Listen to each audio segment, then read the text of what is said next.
పులిచింతల నిర్వాసితులకు తక్షణమే నష్టపరిహారాన్ని విడుదల చేయాలని Nalgonda MP Gutha Sukhender Reddy AP CM చంద్రబాబును కోరారు.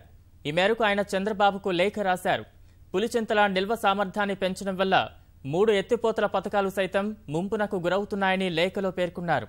చిట్యాల, నడిగట్ట గ్రామాలపైన సర్వే జరిపి పరిహారం చెల్లించేందుకు చర్యలు తీసుకోవాలని విజ్ఞప్తి చేశారు. మన 13 గ్రామాలు ముంపు గురి అయి ఉన్నాయి. 13 గ్రామాలకు సంబంధించి 115 కోట్లు ఆంధ్రప్రదేశ్ ప్రభుత్వం